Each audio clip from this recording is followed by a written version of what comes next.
Perang salib adalah serangkaian perang agama yang dilancarkan oleh kerajaan-kerajaan Kristen Eropa abad pertengahan melawan negara-negara Muslim di Timur Tengah dengan tujuan merebut Yerusalem untuk dunia Kristen. Banyak yang telah ditulis tentang perang salib dan banyak video telah dibuat tentang topik ini, tetapi sebagian besar memiliki kekurangan yang sama. Mayoritas penjelasan arus utama tentang perang salib sangat berpusat pada Eropa karena seringkali hanya perspektif Kristen Eropa yang dijelaskan. Dalam video ini kita akan membahas perspektif penulis sejarah Muslim tentang perang salib dan pandangan mereka terhadap orang Eropa abad pertengahan secara umum. Meskipun negara-negara Muslim dan Kristen telah berperang sepanjang era pertengahan, tidak banyak kontak antara kedua peradaban ini.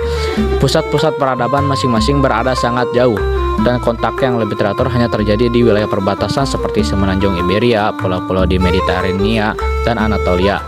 Dan sebagian besar kontak itu berupa konflik militer. Hal ini memungkinkan kedua belah pihak memiliki pandangan stereotip satu sama lain. Umat Islam abad pertengahan menganggap orang Eropa sebagai bangsa barbar yang liar dan haus perang, yang tidak memiliki kebersihan dan tertinggal dalam hal perkembangan. Eropa dianggap sebagai tempat yang dingin, gelap, dan berkabut.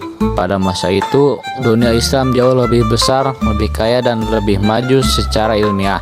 Kota-kota besar seperti Baghdad memiliki ratusan ribu penduduk, sementara kota-kota Eropa seperti Paris dan London hanya memiliki sekitar 20.000 orang. Hal ini mungkin memperbesar rasa meremehkan dari para penulis sejarah Muslim terhadap orang-orang Eropa abad pertengahan sebelum dan selama perang salib. Namun, dunia Islam saat itu terpecah secara politik. Kekhalifahan Abbasiyah telah melewati masa kejayaannya, dan pada saat perang salib pertama dimulai, kekhalifahan itu hanyalah simbol belaka. Kekuasaan terpusat melemah dan banyak klan kecil yang berbasis kekerabatan berkembang di Suriah dan Palestina. Kekhalifahan Fatimiyah Syiah yang menguasai Mesir juga sedang mengalami kemunduran dan memiliki banyak masalah. Kekuatan yang sedang naik daun di Timur Tengah adalah bangsa Seljuk. Pada pertengahan abad ke-11, mereka memerintah kekhalifahan Abbasiyah dalam segala hal kecuali nama, dan mendirikan Kesultanan Rum di Anatolia dari wilayah bekas Bizantium. Tepat sebelum invasi pasukan salib, dunia Islam kehilangan para pemimpin politik utamanya.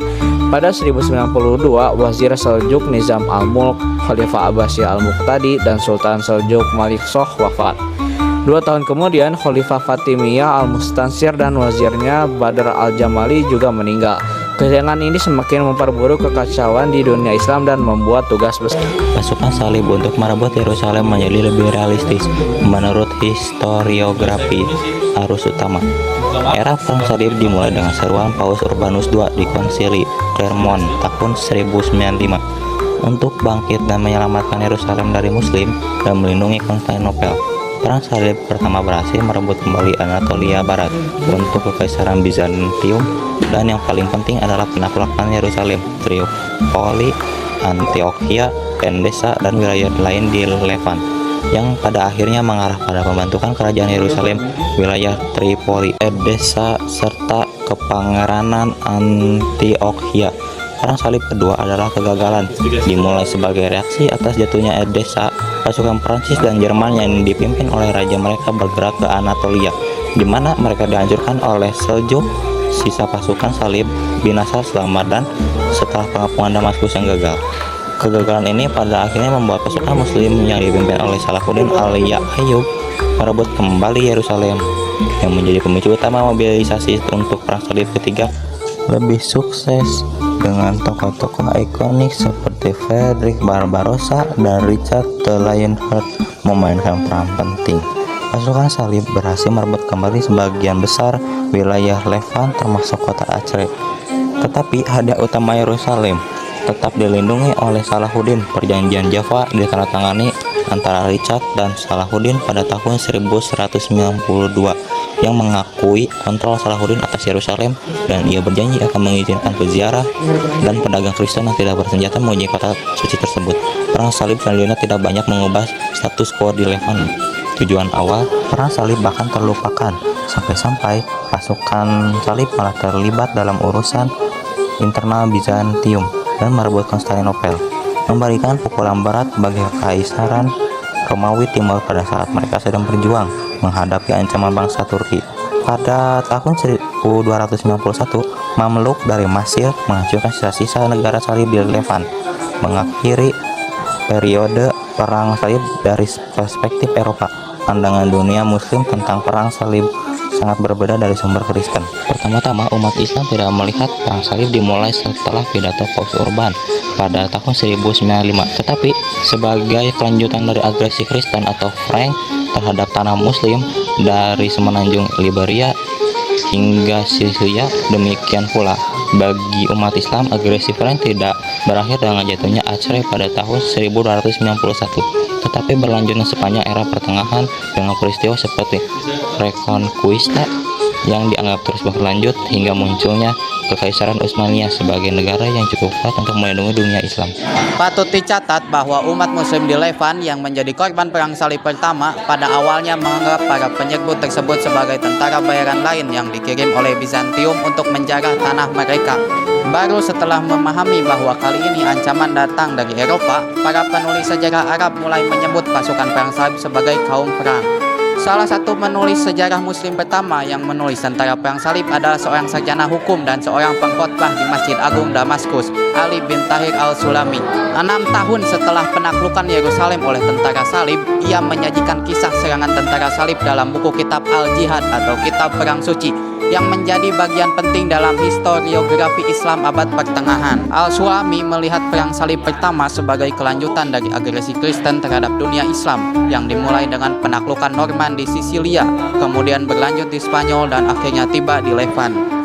Sejumlah besar bangsa Frank menyerbu pulau Sisilia pada saat perpecahan dan pertikaian, dan demikian pula mereka menguasai kota demi kota di Spanyol Islam Al-Andalus.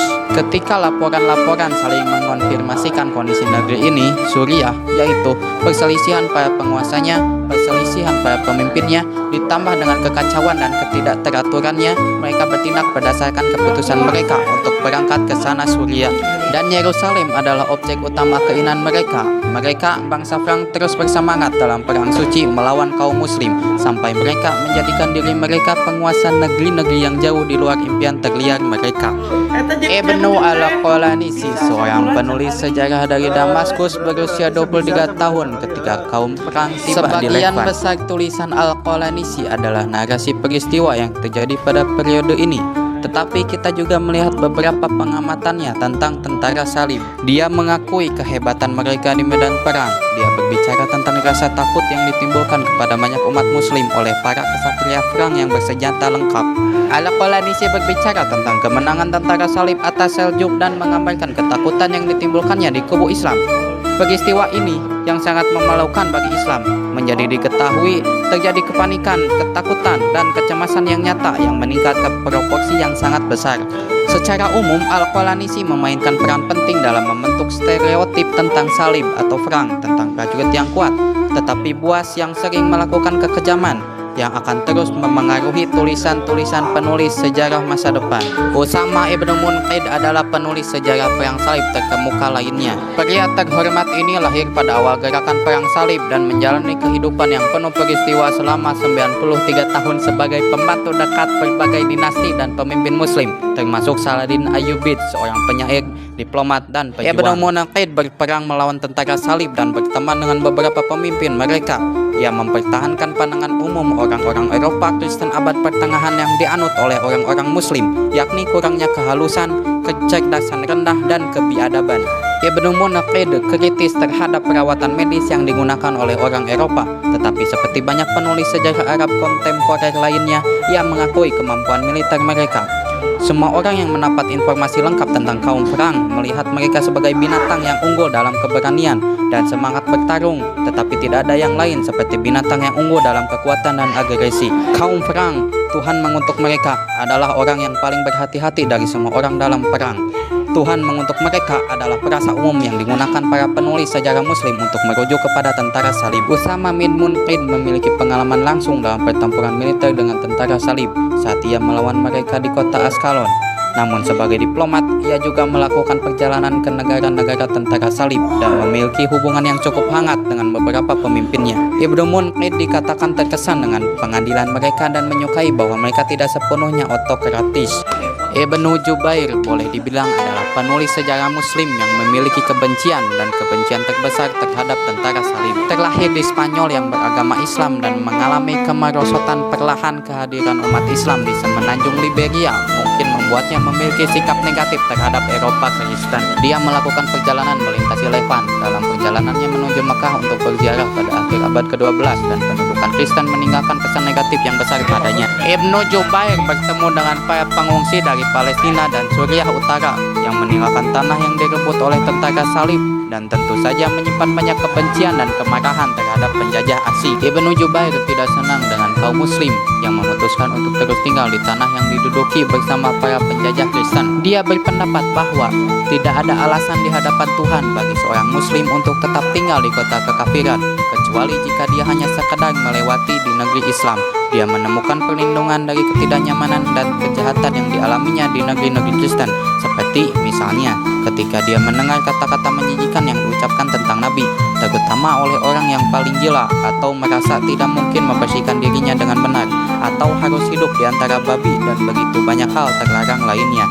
Berhati-hatilah saat memasuki negeri mereka. Anda harus mencari pengampunan dan belas kasihan Tuhan atas kesalahan seperti itu. Tampaknya, pendudukan Yerusalem dan wilayah-wilayah lain di Levant gagal menimbulkan begitu banyak kemarahan dan mobilisasi di dunia muslim yang terpecah-pecah, kecuali di komunitas-komunitas pengungsi. Ibnu Jubair berusaha mengubah keadaan tersebut dan berusaha sekuat tenaga untuk menggalang umat Islam melawan pendudukan. Penulis sejarah muslim penting lainnya pada periode tersebut, Ibnu Al-Athir, dikenal luas karena karya monumentalnya Al-Kamil fi Al-Tarikh, Sejarah Sempurna. Dia adalah salah satu penulis sejarah yang berpendapat bahwa agresi Kristen terhadap dunia Islam dimulai lebih awal ketika Toledo dan kota-kota lain di Spanyol Islam beserta Sisilia direbut oleh orang-orang Eropa Kristen. Dianggap sebagai kepala sejarawan muslim pada periode Perang Salib, Ibnu Al-Athir menggunakan platformnya untuk menyerukan umat Islam untuk memobilisasi dan mengakhiri pendudukan Levant. Dia menulis tentang ketakutan yang mencengkeram komunitas muslim di kota-kota yang diserang oleh tentara salib. Selain terlalu menekankan keberhasilan muslim dalam memukul mundur agresi tentara salib, sambil meremehkan kekalahan muslim yang mungkin dilakukan dalam upaya untuk meningkatkan moral muslim untuk memobilisasi melawan orang-orang kafir. Salah seorang yang hidup sezaman dengan periode Perang Salib terakhir adalah Abu Al-Fida, seorang peserta pengepungan Tripoli dan Acre. Ia menyampaikan fakta-fakta akurat tentang kekejaman yang dilakukan oleh kedua belah pihak, yaitu ia berbicara tentang pembantaian penduduk laki-laki di Acre oleh tentara muslim setelah pengepungan dan penjualan wanita dan anak-anak mereka sebagai budak. Dia menguraikan kemunduran akhir negara-negara tentara salib sambil menyusul kekalahan di Acre di tengah-tengah keputusan dan hilangnya moral kaum perang.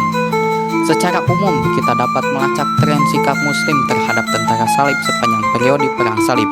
Meskipun pada awalnya ada lebih banyak rasa ingin tahu terhadap tentara salib daripada kemarahan, pendudukan dan pembantaian berkelanjutan terhadap penduduk muslim seperti di Ma'aro mulai mengubah sikap terhadap permusuhan. Lambat laun, seruan bagi umat Islam untuk bersatu dan mengusir penjajah asing serta menghentikan segala bentuk kerjasama mulai meningkat. Dampak Perang Salib di dunia muslim masih terasa, sementara bagi Barat Kristen, periode Perang Salib hanyalah bagian penting dan penasaran dari sejarah mereka yang sebenarnya tidak banyak kaitannya dengan kehidupan modern mereka. Bagi banyak muslim, hal itu dilihat halnya sebagai episode awal agresi Barat yang masih berlangsung hingga kini. Beberapa politisi dan pemimpin opini muslim masih menyebut serangan Barat modern terhadap dunia Islam sebagai kelanjutan dari Perang Salib.